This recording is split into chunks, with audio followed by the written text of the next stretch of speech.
नमस्कार दोस्तों, स्वागत है आप सभी का इस कार्यक्रम में जहां मैं अपने पसंदीदा गानों की कुछ पंक्तियां लेकर उनकी सप्रसंग व्याख्या करता हूं। तो आज का गाना है कि चूंकि आज हमारा फर्स्ट एपिसोड है तो हमने गाना चूज किया है मेरे हस्बैंड मुझसे प्यार नहीं करते। गाने के बोल के हैं पंडित सुनील ग्रोवर जी ने और उन्हें गाया भी है सुनील ग्रोवर जी ने ही। यह गाना आपको यूट्यूब पर मिल सकता है, लिंक मैं डिस्क्रिप्शन में डाल दूंगा। और अगर आप देखेंगे तो इस गाने के कुछ 2.5 करोड़ व्यूज हैं, तो गाना काफी पॉपुलर है। तो चलिए व्याख्या शुरू करते हैं। तो गाने की पहली पंक्ति जिसकी आज हम व्याख्या करेंगे वह कुछ इस प्रकार है। जिंदगी बर्बाद हो गया, इनको आता ही नहीं है, इनको पता ही नहीं है, इनसे होता ही नहीं है। तो अगर आप ध्यान देंगे तो यहाँ पर कवि सुनील ग्रोवर जी यह कहना चाहते हैं चूंकि इस गाने में उन्होंने रोल एक फीमेल का अदा किया है, अर्थात वह एक पत्नी का रोल अदा कर रहे हैं जो अपने पति से नाराज है किसी बात पर, तो उन्होंने गाने की शुरुआत में ही अपना दुख दर्द जाहिर कर दिया है। उन्होंने पहली पंक्ति में ही लिख दिया है कि उनकी जिंदगी बर्बाद हो गई है। आप समझिएगा कि ये एक पत्नी के पर्सपेक्टिव से लिखा गया है। तो वो कहना चाहते हैं कि मेरी जिंदगी बर्बाद हो गई है और मेरे पति को ना तो कुछ आता है, ना ही इनको कुछ पता है और ना ही इनसे कुछ होता है। तो इस पहली पंक्ति पर अगर आप ध्यान देंगे कि इनको आता ही नहीं है, तो कवि यह कहना चाहते हैं कि इनके पति जो कि इस गाने में पति का रोल कर रहे हैं, उनको सांसारिक मोहमाया का कोई ज्ञान नहीं है और ना ही उन्हें कोई संबंध निभाना आता है। वो कह रहे हैं कि यह इनको कुछ भी नहीं आता है, वो चाहे कोशिश करते हों पर फिर भी उनके काम नहीं बनते। तो उनकी पत्नी ने उन्हें सीधे बोल दिया कि आपको कुछ नहीं आता है।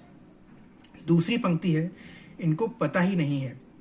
इसमें कवि ने सीधा सीधा इल्जाम लगाया है अपने पति पर कि इनको कुछ पता ही नहीं है। मैं इतना काम करती हूँ, मैं दुनिया भर का काम इनके लिए करती हूँ, पर इन्हें उसके बारे में कोई ज्ञान ही नहीं है, क्योंकि इन्हें लगता है कि जब भी मैं काम करती हूँ यह तो मेरा आम काम है। और तीसरी पंक्ति है, इनसे होता ही नहीं है। तो ध्यान से देखिएगा कि इन्होंने काफी फोकस करके लिखा है कि इनसे होता ही नहीं है।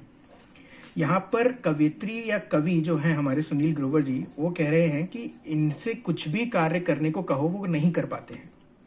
वो कोशिश करते होंगे पर उनसे कार्य नहीं हो पाता है। तो ये थोड़ा हम कह सकते हैं कि शायद थोड़ा नकारा इंसान है, थोड़ा नालायक सा होगा, पर कवि की पर्सपेक्टिव है। तो अब एक पत्नी एक पति को किस तरह देखती है ये कोशिश की गई है बताने की। चलिए अब हम चलते हैं दूसरी पंक्ति पर, जिसकी हम जो दूसरा प्रसंग है जिसकी हम व्याख्या करेंगे वह कुछ इस प्रकार है कि रोमांस नहीं करते, डांस नहीं करते, इनको पड़ी ही नहीं है।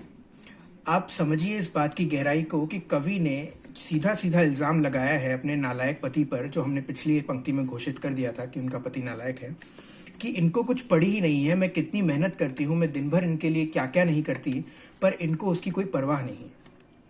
पहला इल्जाम है कि रोमांस नहीं करते।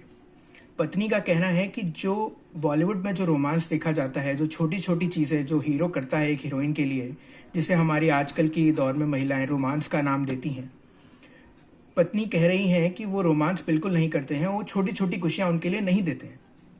हो सकता है वो किसी बड़े कार्य में बिजी हों, इसलिए नहीं कर पा रहे होंगे छोटी छोटी खुशियां। तो कवित्री को ये काफी दुख हुआ है, अर्थात सुनील ग्रोवर जी को काफी दुख हुआ है ये सोचते हुए कि ये मेरे लिए रोमांस का कुछ नहीं कर रहे हैं रोमांस के नाम पे। दूसरा जो उन्होंने इल्जाम उठाया है वो ये है कि डांस नहीं करते।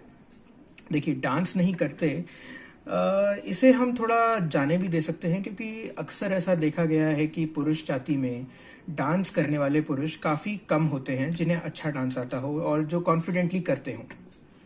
तो डांस नहीं करते तो हम छोड़ सकते हैं, एक बार को ठीक है, चल जाता है। डांस आना ना आना ये पुरुष टू पुरुष मैटर करता है। तो चलिए अब अगली पंक्ति पर चलते हैं। अगली पंक्ति है जिसका हम जो अगला प्रसंग है वो है, मेरी ब्यूटी किस काम की, हर बात पर ठीके ठीके करते, हर बात पर ओके ओके करते। तो यहाँ पर कवित्री कह रही हैं कि आखिर मेरी जो सुंदरता है वो किस काम की है। कवित्री को अब खुद पर डाउट हो रहा है। Now she is self inspecting herself कि आखिर मेरी ब्यूटी किस काम की है जो इस इंसान का मुझ पर इतना भी ध्यान नहीं जाता है। देखिए, उन्होंने साफ शब्दों में लिखा है कि मैं जो भी बोलती हूँ वो उस बात पर हाँ हाँ कर देते हैं, ठीक है कर देते हैं, ओके ओके कर देते हैं। वो इतना भी ध्यान नहीं देते कि मैं क्या कह रही हूँ, उसका क्या अर्थ है, इसका क्या होगा, जो मैं करने जा रही हूँ इसका क्या कॉन्सिक्वेंस होगा, वो ये भी नहीं सोचते। तो यहाँ पर कवित्री ने ये एस्टैब्लिश करने की कोशिश की है कि जो भी मैं काम कहती हूँ या जो भी मैं काम करती हूँ ये उस पर ध्यान ही नहीं देते हैं, तो ऐसी मेरी सुंदरता किस काम की है। जो मेरी सुंदरता है, जो सुनील ग्रोवर साहब की सुंदरता है जो आप इस गाने में देख सकते हैं, वो किस काम की है जब उनके पति उन पर ध्यान ही नहीं दे पा रहे हैं। देखिए, पुरुष जाति में देखा जाता है कि पुरुषों का जो ध्यान है, जो अटेंशन स्पैन होता है, जिसे हम बोलते हैं कि ध्यान का क्षण, वो बहुत ही कम होता है। बहुत कम क्षणों के लिए वो किसी एक चीज पर फोकस कर पाते हैं। तो कवित्री को पर इस बात का बुरा लग रहा है कि उनका फोकस मुझ पर क्यों नहीं रहता है, मैं जो कार्य करती हूँ उस पर क्यों नहीं रहता। तो हम थोड़ा सा यहाँ पर डिफेंसिव होकर बताना चाहेंगे कि ये साइंटिफिक है कि पुरुषों का अटेंशन स्पैन थोड़ा कम होता है। तो थोड़ा सा आप भी समझिए कि ये बायोलॉजिकली वो उनका टेंशन स्पैन ही कम है। तो ठीक है, चलिए आगे देखते हैं कहाँ लेकर जाता है ये गाना। तो अगला प्रसंग जो हम कर रहे हैं यह है मेरे स्वीटू, मेरे जानू, मेरे शोना, मेरे मजनू। तो कवित्री ने बड़े ही प्यार से अपने पति का ध्यान आकर्षित करने के लिए उन्हें प्यारे प्यारे नामों से बुलाना शुरू कर दिया है, जो कि हम सुन सकते हैं, स्वीटू, जानू, शोना, मजनू। अगर आप देखेंगे तो ये जो नाम जो कवित्री ने यहाँ पर लिए हैं, यह एक प्रेमिका अपने प्रेमी को प्यार से बुलाती है। जैसा कि आजकल के ज़माने में आपने सुना होगा, जैसे कि बच्चे व्हाट्सएप पर चैट करते रहते हैं, स्वीटू, जानू, बेबी, शोना, मोना, टोना, पोना, यह सभी नाम लेकर उन्होंने कोशिश की है कि शायद इस इंसान का, जिसकी मेरी सुंदरता पर कोई ध्यान नहीं जा रहा है, इन नामों से शायद इसका मुझ पर ध्यान जाए, शायद ये मेरी बात सुन ले, शायद ये मुझ पर ध्यान दे दे। आप देख सकते हैं कि कवित्री का डेस्परेशन कितना ज्यादा है।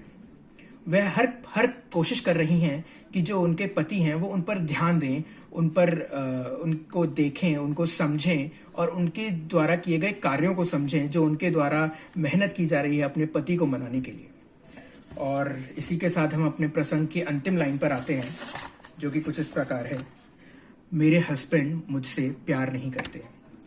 तो बड़े ही घुमावदार तरीके से और स्पष्ट शब्दों में कवित्री ने यह कह दिया है, धीरे धीरे एस्टैब्लिश करते हुए वो इस पॉइंट पर आई हैं कि मेरे हस्बैंड मुझसे प्यार नहीं करते। देखिए, आप अगर ध्यान दीजिएगा तो पहले उन्होंने बताया कि मेरे पति जो हैं मुझ पर ध्यान नहीं देते हैं। फिर उन्होंने बताया कि मेरी जो सुंदरता है, ऐसी सुंदरता भी किस काम की कि मेरे पति मुझ पर ध्यान नहीं देते हैं, और मैं इतनी सुंदर हूं फिर भी ध्यान नहीं देते हैं। तीसरा उन्होंने बताया कि मैं उसे अच्छे अच्छे नामों से बुला रही हूँ, उन्हें सुंदर सुंदर नामों से बुला रही हूँ, उन्हें प्रेम भाव से बुला रही हूँ, परंतु फिर भी वो मेरी बात नहीं सुन रहे हैं। तो इन 3 पॉइंट्स के बाद कवित्री ने फाइनली ये एस्टैब्लिश कर दिया है, अर्थात सुनील ग्रोवर जी ने कवित्री के रूप में एस्टैब्लिश कर दिया है कि उनके हस्बैंड उनसे प्यार नहीं करते हैं। अब हम इस कविता को आगे नहीं लेकर जाएंगे, ये आज हम यहाँ तक ही करेंगे, और अगले एपिसोड में मिलते हैं आपसे गानों की सप्रसंग व्याख्या में। हमारे साथ जुड़े रहिए। धन्यवाद।